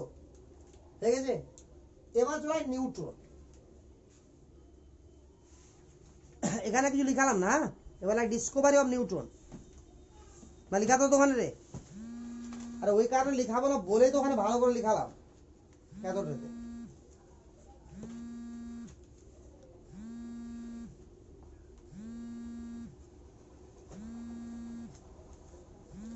তাহলে নিউট্রন হতে কিন্তু আরো বেশি সময় লেগেছিল, কথা বুঝতে পারলে কিনা? নিউট্রন হতে আরো বেশি সময় লেগেছিল। ওই যে প্রথম অ্যাটমিক মডেল কে দেখে বল? থমসন। দেখা না জানে সাবটপিক্সে?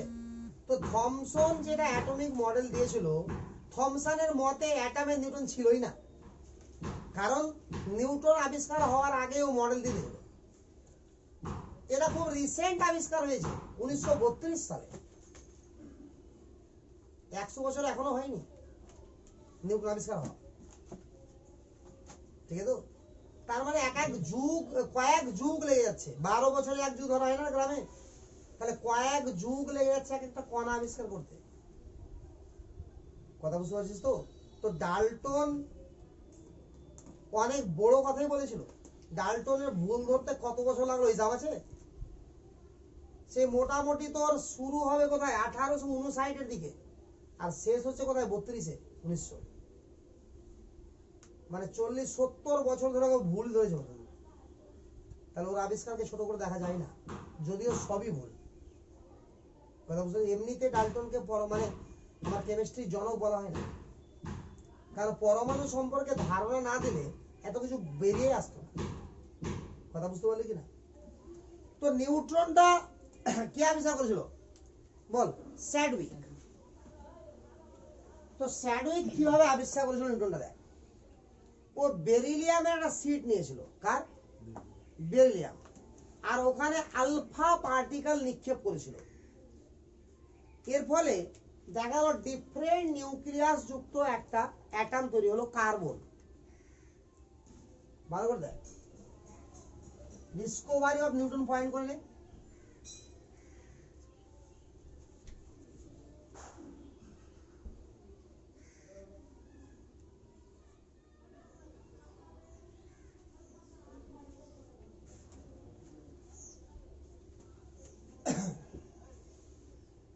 বেরিলিয়াম, লিথিয়াম, বেরিলিয়াম 4 9, এখানে আলফা কণা নিক্ষেপ করেছিল।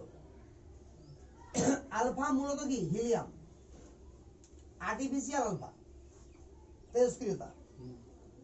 এর ফলে কি হলো? এটা নিক্ষেপ করার পর দেখলো যে নতুন একটা পরমাণু তৈরি হলো, তো পরমাণু ধ্বংস হয়ে গেল। এটাকে আর্টিফিশিয়াল রেডিও অ্যাক্টিভিটির সাহায্যে পরমাণুকে ক্রিয়েটও করা যাবে আর ডিস্ট্রয় করা যাবে। তো কার্বন 6 12 এটা তৈরি হলো। তো লক্ষ্য কর যে এটা তৈরি হলো এখানে, তাহলে বলতে পারি না আমরা কার্বন ক্রিয়েট হয়েছে, আর বলতে পারি না বেরিলিয়াম ডিস্ট্রয় হয়েছে। তাহলে কি অ্যাটমকে ক্রিয়েটও করা যাচ্ছে, ডিস্ট্রয় করা যাচ্ছে। সঙ্গে এক ধরনের আর কণা বেরোলো যার অ্যাটমিক নাম্বার 0 বা চার্জ 0, বাট ভর কি 1। দেখ 9 আর 4 13, 12 একে 13। এই কণাটার নামই স্যাডউইক কি দিল? নিউট্রন। এবার এখানেও প্রচুর এক্সপেরিমেন্ট করেছিল, সেটা পরের গল্প। নিউটনটা আসলো কোত্থেকে, এক্সপেরিমেন্ট হলো কি করে, সেটা ভাবলো কি করে যে কণা থাকবে একটা। যখন দেখা গেছিল যে প্রোটন আর ইলেকট্রন আবিষ্কার হয়ে গেছে, তো পরমাণুর টোটাল ওয়েট জানা আছে। কথা বুঝতে পারলি কিনা?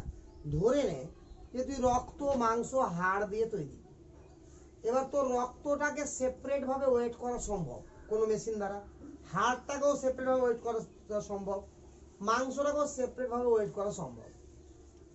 তিনটাকে ওয়েট করে দেখছে তোর মোট ওয়েট থেকে কমে যাচ্ছে, তার মানে কি তোর মধ্যে আরো কিছু আছে।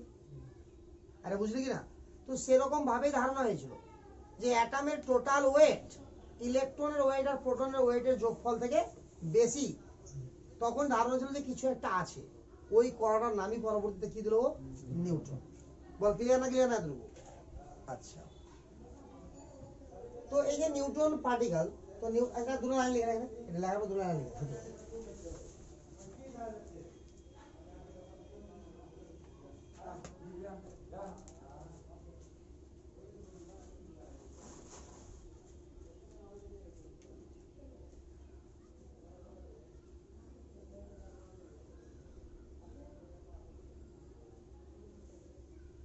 বুঝে লাগা। লিখ স্যাডউইক, SHAW, हाँ SHADWICK, Sedgwick bombarding, Sedgwick was bombarding, bombard bomb ফেলা, ঠিক আছে, bombarding thin sheet of beryllium with alpha particle, thin sheet of beryllium with alpha particle, thin sheet of beryllium with alpha particle, and he found that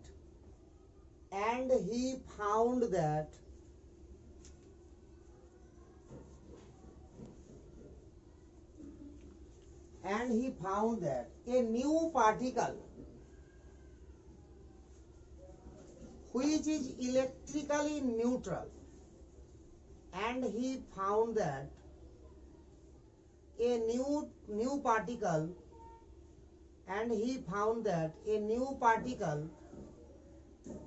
which is electrically neutral but having mass slightly greater than, মানে কিছুটা, having mass slightly greater than proton,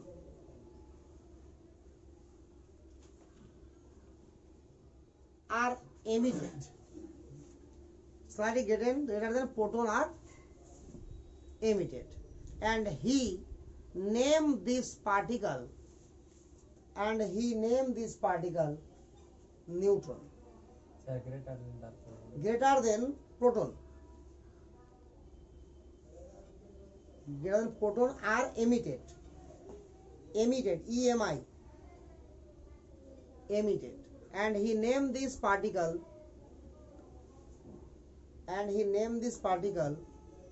as neutron. আরে বুঝা গেল না? তাহলে proton electron নিউট্রনের আবিষ্কার হয়েছে, তাহলে তো প্রোটন নিউট্রন আর ইলেকট্রনের আবিষ্কারের কাহিনী হয়ে গেল। এবার বইয়ে একটা ছক পাবি, বই দেখ, এক দুটো পাতা উল্টা, আর স্টার্টিং থেকে দুটো পাতা উল্টা না, একটা ছক পাবি দেখ, ইলেকট্রন প্রোটন নিউট্রন আছে না, সঙ্গে পজিট্রন নিউট্রিনো অনেক কিছু পাবি, বাট ইলেকট্রন প্রোটন নিউট্রনের শুধু মাস চার্জ এই দুটো মুখস্থ করে নেবে, মাস আর চার্জ, ভর আর চার্জ। আরে বুঝা গেল? ভর আর চার্জ মুখস্থ করতেই হবে, ঠিক আছে? এবার আমাকে অ্যাটমিক মডেল পড়ার আগে ডিসকভারি তো হয়ে গেল, রেডি, তিনটা পার্টিকেল সম্পর্কে ধারণা হলো, কে কিভাবে আসলো, না হলো না রে? এবার আমাকে জানতে হবে যে চার্জ জিনিসটা কি, চার্জটা কি। কিভাবে এটাকে পরিমাপ করা হয়, ঠিক আছে? তো এবার এই জিনিসগুলোকে ডিটেলসে জানতে হবে আমাকে। এটা মোবাইলে ফোন আছে স্যার, এটা মোবাইলে।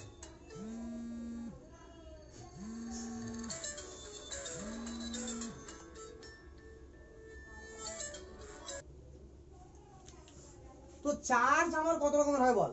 দুই রকমের হয়, একটা পজিটিভ চার্জ, একটা নেগেটিভ চার্জ। তাহলে প্রথমেই যদি বলি যে চার্জ জিনিসটা কি, বল দেখি। আরে চার্জ জিনিসটা কি? তো চার্জ ইজ কোয়ান্টাইজ। কোয়ান্টাইজ জিনিসটা কি আবার? তো দেখ লক্ষ্য করে, এই যে চার্জ হচ্ছে কিরকম, যেমন ভর। ভর জিনিসটা কি? কিছু জড় পদার্থ। তো জড় পদার্থের পরিমাপ বা কিছুটা যে জড় পদার্থ কি করে বুঝলাম আমরা? কি করে ওয়েট ফোয়েটের কাহিনী নিয়ে আসলাম? কাউকে না কাউকে তো প্রমাণ ধরতে হয়েছে। আমি ওটাকেই 1 গ্রাম ধরলাম, ওটাকেই 1 কেজি ধরলাম, কেন ধরলাম? তাহলে একটা প্রমাণ ধরে হিসাব করা হয়েছে। তাহলে প্রথমে কি একটা ওয়েটকে ধরে নেওয়া হয়েছে নাকি রে? প্রথমে একটা ওয়েটকে ধরে নেওয়া হয়েছে, ওর নাম গ্রাম দেওয়া হয়েছে বা মিলিগ্রাম দেওয়া হয়েছে বা সেন্টিগ্রাম দেওয়া হয়েছে, আরে কিছু দেওয়া হয়েছে একটা। তারপরে কেজি, আর কিছু কুইন্টাল, সবকিছু আসলো একদিক থেকে। তো সেরকমও চার্জ, সব থেকে ক্ষুদ্র চার্জ ধরে নেওয়া হয়েছে ইলেকট্রনের চার্জকে, যার ভ্যালু কত?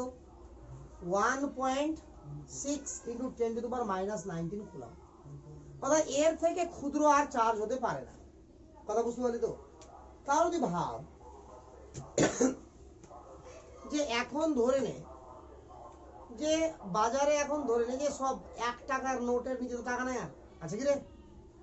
বাজারে 1 টাকার কোন টাকা আছে নাকি? আগে তো 5 পয়সাও দেখেছি আমরা, আমি দেখেছি। তো দেখেছিস রে? দেখিস মনে হয়, আটা না দেখি। 8 আনা দেখেছিস। আচ্ছা, যাই হোক, 1 পয়সাও ছিল। 1 পয়সাগুলো দেখেছি বাট চলতে দেখিনি বাজারে, বাট 5 পয়সাগুলো দেখেছি, চলতেও দেখেছি, চকলেটও খেয়েছি। তো এই যে ব্যাপারটা, তো কন্ডিশন হচ্ছে কি, এটা খুব দ্রুত হারে পরিবর্তন ঘটলো এর। তো এখন যদি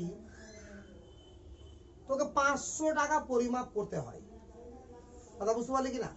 তার মানে 1 টাকার 500 গুণ হবে, আরে হবে কিনা? 500 টাকা মানে কি রে? 1 টাকা। তোর সব থেকে ক্ষুদ্র টাকা তোর কাছে কি এখন? 1 টাকা। তাহলে তার সাপেক্ষে ভাগবো, তাহলে 1 টাকার 500 গুণ। আচ্ছা, 1 টাকার ভগ্নাংশ গুণিতক কোনো টাকা পাবি তুই? 1 টাকার ভগ্নাংশ গুণিতক কোনো টাকা পাবি কি? কোনো টাকা পাবি না এখন। আরে পাবি, কারণ এখন নাই বলে পাবি না। কিন্তু থাকতো তাহলে পেতেই পারতিস। তো বল দিল 12.5 টাকা, তাহলে 1 টাকার ভগ্নাংশ হবে না?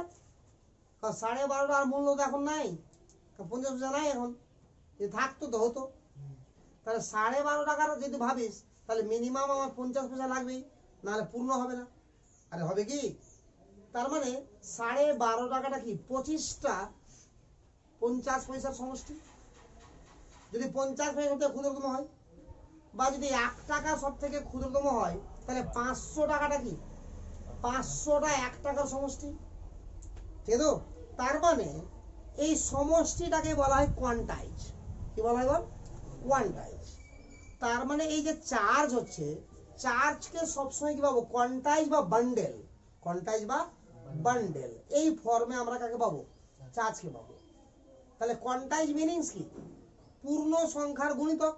একটা পূর্ণ সংখ্যা হবে কার সঙ্গে? সব থেকে ক্ষুদ্রতম চার্জের সঙ্গে। তাহলে সব থেকে ক্ষুদ্রতম চার্জটা হচ্ছে কার চার্জ? ইলেকট্রনের চার্জ। থাকে মাতে? তাহলে ইলেকট্রনের চার্জকে সব থেকে ক্ষুদ্রতম চার্জ আমরা ধরে নেব। এবার ধর ইলেকট্রনের চার্জ আর প্রোটনের চার্জ আছে কি না? তো দুজনের চার্জ দেখ ইকুয়াল আছে কিন্তু অপোজিট আছে। তাহলে একজনের চার্জ ধর প্লাস কিউ আর একজনের চার্জ ধর মাইনাস কিউ। তো প্লাস কিউ বড় না মাইনাস কিউ বড় রে? জীবনও এটা ভাববি না, কারণ চার্জ দুটো অপোজিট নেচারের, ভ্যালু দুজনের ইকুয়াল। কারণ প্লাস মাইনাস সংখ্যাতে আলাদা হলেও এখানে plus Q R minus Q কি ইকুয়াল, বাট অপোজিট নেচার। একটা নেগেটিভ নেচারকে প্রকাশ করছে, একটা পজিটিভ নেচারকে প্রকাশ করছে। কথা বোঝা গেল? তাহলে এগুলো হচ্ছে চার্জের আমার বৈশিষ্ট্য। দুটো অপোজিট চার্জ পাশাপাশি থাকলে কি করবে? আমার রিপালশন করবে, সরি অ্যাট্রাকশন করবে। আর দুটো সেম চার্জ, দুটোই প্লাস, বা দুটাই মাইনাস, যদি আমার পাশাপাশি থাকে তো কি করবে? রিপালশন করবে। অপোজিট চার্জ থাকলে কি হবে বল? অ্যাট্রাকশন। আর সেম চার্জ হলে কি হবে বল? রিপালশন। তো এই যে কটা বৈশিষ্ট্য বললাম মনে থাকলো কি? চার্জ ইজ কোয়ান্টাইজ, তার মানে যে কোনো চার্জকে আমরা লিখতে পারবো কিউ যেকোনো চার্জ সমান এন ইন্টু ই।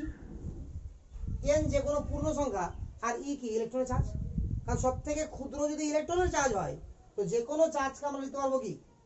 এন ইন্টু ই। বল ক্লিয়ার না? ক্লিয়ার না? একদম ক্লিয়ার।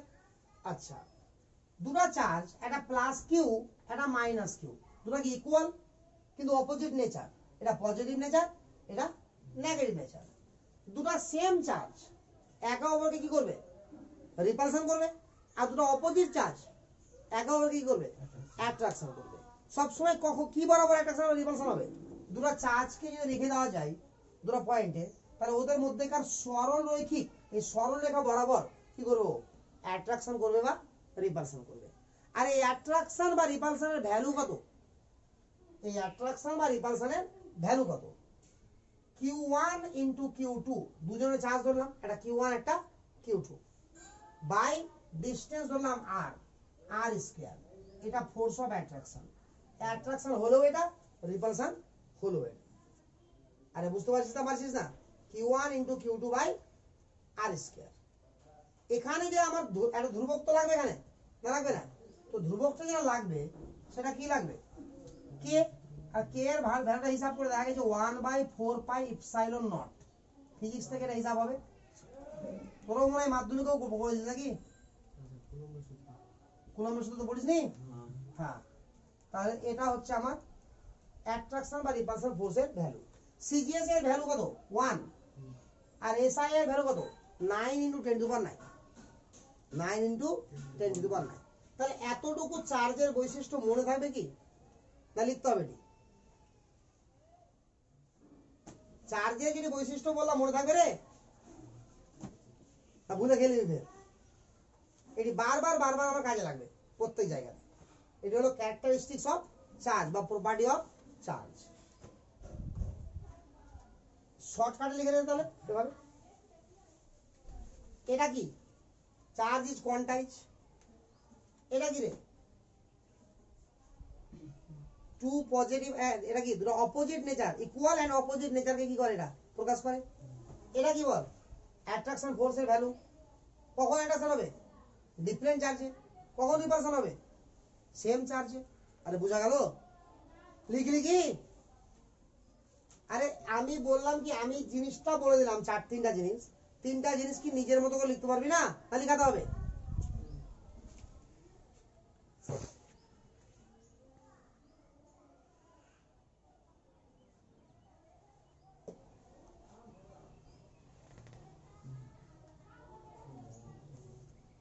এবার দু চারটা ম্যাথামেটিক্যাল প্রবলেম ছোট ছোট করাবো, করানোর পরে ঢুকে যাবো অ্যাটমিক মডেল।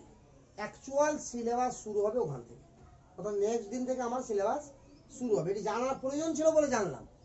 আর এরপর দিন যেটা করাবো আমরা সেটা থেকে পরীক্ষাটা পড়বে। বুঝা গেল তো? থাক এতটুকু।